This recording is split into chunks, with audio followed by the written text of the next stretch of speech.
علیکم 6 کلاس۔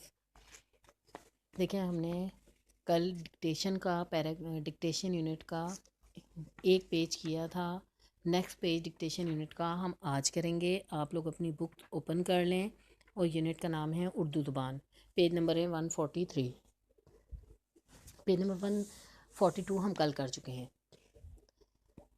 دیکھیں شمالی ہند یعنی دہلی وغیرہ میں اردو لکھنے کا کام بعد میں شروع ہوا۔ دکن اور شمالی ہند دونوں ہی جگہ شروع میں تبلیغ دین کی خاطر مذہبی کتابیں اردو میں لکھی گئیں۔ تبلیغ دین کی اشاعت، دین کو پھیلانا، تبلیغ کرنا، پھیلانا، اشاعت کرنا۔ بعد میں شعر گوئی اور داستانیں لکھنے کا دور آیا۔ زمانہ شعر گوئی یعنی شاعری کا زمانہ۔ مسلمانوں کے دور حکومت میں سرکاری زبان فارسی تھی۔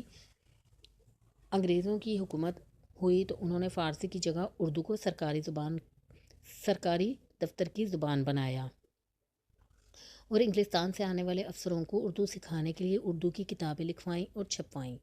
اس طرح اردو زبان کی ترقی دن دگنی رات چگنی ہونے لگی، یعنی بہت تیزی سے ترقی ہونے لگی، اور دیکھتے ہی دیکھتے اس میں نثر اور نظم کی تصنیفات کے ذخیرے میں تیزی سے اضافہ ہوتا چلا گیا اور یہ ایک علمی زبان بن گئی۔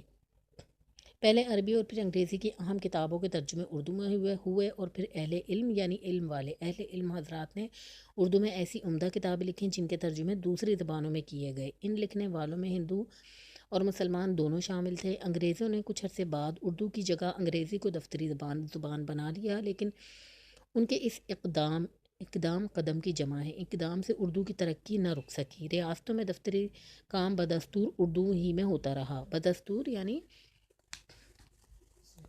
مسلسل، بدستور اردو میں ہوتا رہا، مسلسل اردو ہی میں ہوتا رہا۔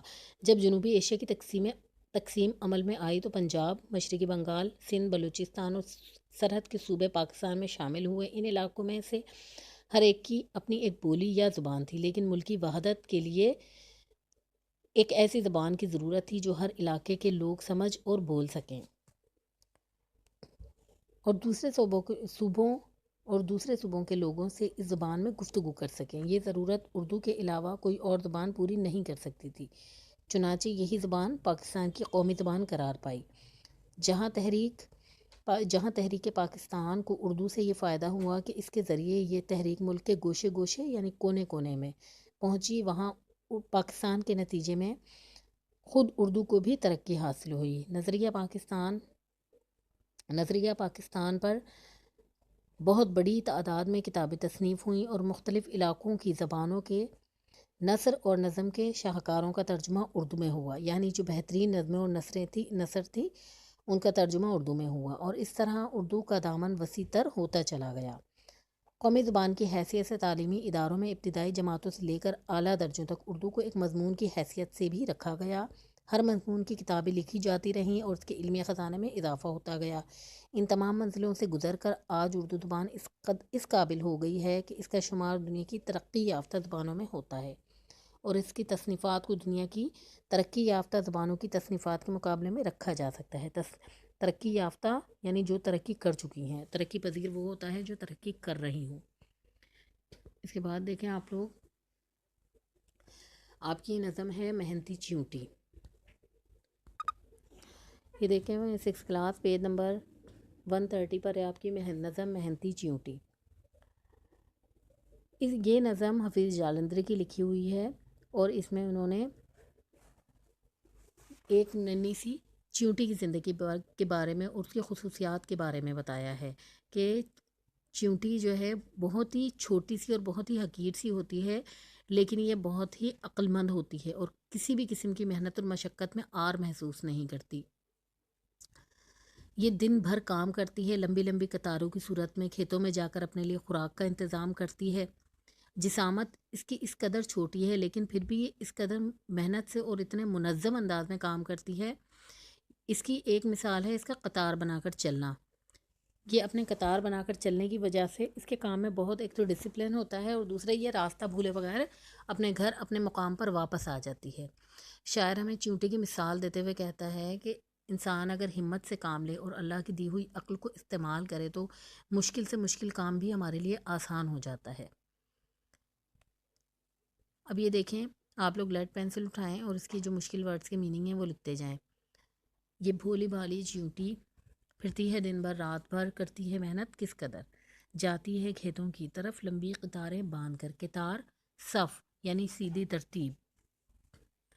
پھر گھر پلٹ آتی ہے یہ، دانے اٹھا لاتی ہے یہ، غلے سے بھر لیتی ہے گھر، کرتی ہے کیا لمبے سفر. غلہ اناج کھانے پینے کا اس کا سامان.